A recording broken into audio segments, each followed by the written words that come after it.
वो एक कमाल का गाना नहीं है कि हर किसी को नहीं मिलता यहां प्यार जिंदगी में। देखिए, कहने को तो सिर्फ एक गाना है, लेकिन इस गाने के बोल अगर आप इमेजिन करोगे तो सलमान और ऐश्वर्या पर एकदम फिट बैठते हैं। वो है ना, हमारी अधूरी कहानी। हाँ, वही ऐश्वर्या जिन्हें सलमान खान आजकल ऐश्वर्या राय बच्चन बुलाते। वही ऐश्वर्या जिन्होंने सलमान को कभी अपनी जान कहा तो एक ऐसा भी दौर आया कि कहा कि मेरी जान जो है इसके चलते जाते जाते बची। बुरे सपने जो ऐसा था सलमान का मेरी जिंदगी में। ये ऐश्वर्या राय की कहानी हम इसलिए बार बार कह रहे हैं क्योंकि आज ऐश्वर्या राय का जन्मदिन है। ऐश्वर्या मिस वर्ल्ड, दुनिया की सबसे खूबसूरत महिला ऐश्वर्या। हमें लगा कि क्यों ना आज हम आपको ऐश्वर्या और सलमान की वो अधूरी प्रेम कहानी सुना दें जो शायद आपने टुकड़ों में तो सुनी होगी लेकिन आप जानते नहीं। ऐश्वर्या सलमान के मिलने की कहानी, ऐश्वर्या सलमान के बिछड़ने की कहानी, और उसके बाद वो जो गंदगी फैलाई गई थी दोनों की तरफ से, जिसके बाद ना दोनों कभी साथ दिखे और ना ये उम्मीद है कि फिर कभी दोनों एक साथ कहीं नजर आए। कोई फिल्म नहीं है साथ। सलमान और ऐश्वर्या की कहानी की शुरुआत जो है वो शुरू होती है 90 के दशक में, और दोनों अक्सर कहा जाता है साथ नजर आते थे। फिर एक फिल्म आई थी बड़ी खूबसूरत थी, हम दिल दे चुके सनम। अगर आपने नहीं देखी है तो जरूर देखेगा, और बड़े खूबसूरत गाने थे। उसी में वो गाना था, तड़प तड़प के इस दिल से आह निकलती रही, मुझको सजा दी प्यार की, ऐसा क्या गुनाह किया, लुट गए। सलमान के चेहरे को देखकर कई बार ये गाना जो है आज भी वैसा ही इमेजिन होता है। लेकिन इस फिल्म में इन दोनों का प्यार जो था वो परवान चढ़ा। सलमान और ऐश्वर्या के बीच में सब कुछ शानदार चल रहा था। इन दोनों ने 2 साल तक एक दूसरे को रिलेशनशिप में डेट किया, लेकिन फिर कहा जाता है कि अक्सर 2 टैलेंटेड लोग या खूबसूरत लोग साथ में बहुत निभा नहीं पाते हैं, और 2001 में इनका ब्रेकअप हो गया। सलमान और ऐश्वर्या के रिश्ते में जो तांडव मचा, जो गंदगी आई, जिस तरह से हंगामा हुआ, वो अपने आप में उस दौर में चर्चा में रहा। 2002 में ब्रेकअप के समय ऐश्वर्या राय ने सलमान खान पर बड़े तीखे और गंभीर आरोप लगाए थे। ऐश्वर्या राय ने मीडिया के सामने यह बताया था कि सलमान खान वो शख्स थे जो उन्हें फिजिकली और मेंटली टॉर्चर किया करते थे। हालांकि सलमान पर ऐसी भी कई गर्लफ्रेंड से आरोप लगाए। ये भी कहा कि आने वाले समय में कभी भी सलमान खान के साथ काम नहीं करेंगी। हालांकि सलमान खान ने कभी भी ऐश्वर्या के खिलाफ सार्वजनिक तौर पर कुछ नहीं कहा, बचते रहे, नाम लेने से बचते रहे, और जब कभी नाम लिया तो ऐश्वर्या राय बच्चन कहा। लेकिन 90 के दशक के अंत में सलमान और ऐश्वर्या एक दूसरे के नजदीक आए थे। जैसा कि हमने आपको बताया कि हम दिल दे चुके सनम में उनकी केमिस्ट्री को काफी ज्यादा लोगों ने पसंद किया था। बहुत ही दोनों खूबसूरत नजर आए थे, लेकिन ना फिल्म में प्यार मुकम्मल हुआ और ना फिल्म के बाद प्यार मुकम्मल हुआ, और 2001 में इन दोनों के बीच में अलगाव आ गया, और ये अलगाव जो था ये सामान्य नहीं था। इस ब्रेकअप के वक्त सलमान और ऐश्वर्या के बीच में काफी ज्यादा हंगामा हुआ था, काफी ज्यादा झगड़ा हुआ था। ऐश्वर्या राय का यह कहना था कि सलमान खान एक बुरे सपने जैसे थे, एक ऐसा सपना जिसे वो याद करना नहीं चाहती। और कई टीवी इंटरव्यूज में जब उनसे पूछा गया तो उन्होंने कहा, I don't want to talk about that person. ये कहा कि मेरे परिवार और खुद के स्वाभिमान को देखते हुए मुझे रियलाइज हुआ उस दौर में कि बहुत हो गया, और अब मैं मिस्टर सलमान खान के साथ कभी ना काम करना चाहती हूं, ना साथ में खड़े होना चाहती हूं। मैं शुक्रगुजार हूं ईश्वर की कि वो चैप्टर मेरी लाइफ से खत्म हो गया। कहा जाता है कि सलमान खान को शराब पीने की लत थी।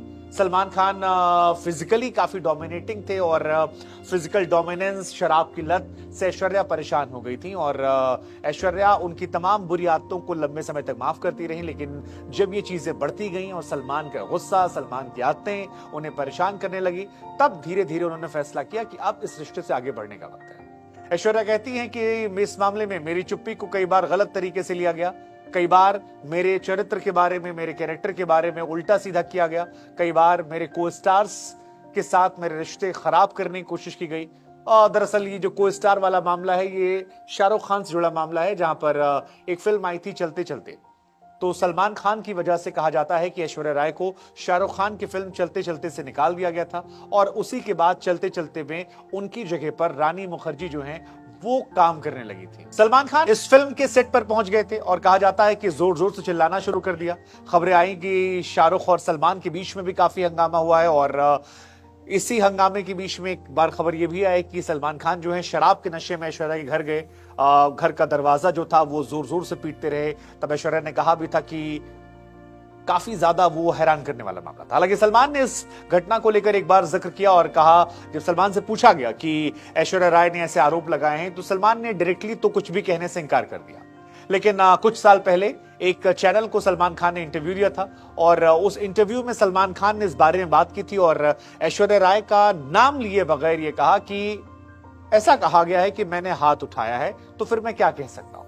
हालांकि कई बार जब इनसे जर्नलिस्ट ने पूछा तो उन्होंने कहा कि यार मैंने एक बार एक जर्नलिस्ट से मुझसे कोई सवाल पूछा था और मैंने टेबल पे हाथ मारा और वो जर्नलिस्ट घबरा गया था, कहीं टेबल टूट तो नहीं गई। आप सोचिए अगर मैं किसी को मारूंगा तो वो मर जाएगा। ये सलमान की बात जो है बहुत हैरान करने वाली थी। तो सलमान ने कहा कि मुझे बिल्कुल नहीं लगता ये सच है, मुझे नहीं पता उन्होंने ऐसा क्यों कहा, लेकिन मैं उनके बारे में ऐसा कुछ नहीं कहूंगा। हालांकि सलमान खान से रिश्ता टूटने के बाद ऐश्वर्या राय की जिंदगी में अभिषेक बच्चन से पहले विवेक ओबरॉय भी आए थे और ऐश्वर्या और विवेक के रिश्तों की खबरें जो हैं वो भी काफी ज्यादा चली थी, जिसके बाद सलमान खान ने विवेक ओबरॉय को कॉल कर जान से मारने की धमकी दी थी और विवेक ओबरॉय ने वो प्रेस कॉन्फ्रेंस की थी। उसके बाद काफी कुछ हुआ। विवेक ओबरॉय आज तक माफी मांगते फिरते हैं। विवेक का कहना था कि सलमान ने उस दौर में उन्हें कई बार कॉल किया, उनके परिवार वालों को फोन पर गालियां दी। ये भी कहा जाता है कि इसी के बाद विवेक ओबरॉय को फिल्म इंडस्ट्री में काम मिलना बंद हो गया। लेकिन इन सब के बीच में ऐश्वर्या राय ने 2007 में अभिषेक बच्चन से शादी कर ली। फिल्म गुरु की शूटिंग के दौरान अभिषेक और ऐश्वर्या इनके बीच नजदीकियां बढ़ी। ये दोनों एक दूसरे को पहले से जानते थे, लेकिन गुरु की शूटिंग के वक्त एक दूसरे के करीब आए। 20 अप्रैल साल 2007 ऐश्वर्या राय अभिषेक बच्चन ने शादी की और आज इन दोनों की एक बेटी है जिसका नाम आराध्या है। आपको जानकर हैरानी होगी कि ऐश्वर्या राय बच्चन, जिनके आज भी लाखों करोड़ों दीवाने हैं, जो आज फिल्में तो कम करती हैं लेकिन जब भी नजर आती हैं तो उनके दीदार के लिए दुनिया तरस जाती है। वो सोशल मीडिया पर सिर्फ एक शख्स को फॉलो करती है, सिर्फ एक शख्स, और वो है उनके पतिदेव अभिषेक बच्चन। ऐश्वर्या राय अपने आप में खूबसूरती की एक मिसाल, दुनिया उनकी तारीफ करती है। हमें लगा उनका जन्मदिन है, एक किस्सा आपको सुनाया जाए। फिलहाल ऐश्वर्या अपनी जिंदगी में बहुत खुश हैं। वो कहती हैं कि कई बार ऊपर वाले ने अच्छी चीजें आपके लिए देर से बचा कर रखी होती है और वो उस दौर में जी रही हैं जहां पर उन्हें ईश्वर ने हर एक खुशी से नवाजा है। हाल फिलहाल में साउथ की फिल्म भी उनकी आई थी जिसे काफी पसंद किया गया था। ऐश्वर्या राय की वो कौन सी फिल्म है जो आपको बहुत पसंद है, वो फिल्म जो आप बार बार देख सकते हैं? और ऐश्वर्या राय को हमारी तरफ से जन्मदिन की शुभकामनाएं। आप भी चाहें तो कमेंट सेक्शन में उनसे जुड़ी कोई यादें, उनसे जुड़ा कोई गाना या उनसे जुड़ी कोई फिल्म जो है उसका जिक्र कमेंट सेक्शन में कर उन्हें अपनी तरफ से बधाई दे सकते हैं। लेकिन ऐसी तमाम कहानियों के लिए न्यूज बुक के साथ जुड़िए, क्योंकि आगे ऐसे किस्से कहानियां हम लाते रहेंगे। जय हिंद, जय भारत, नमस्कार।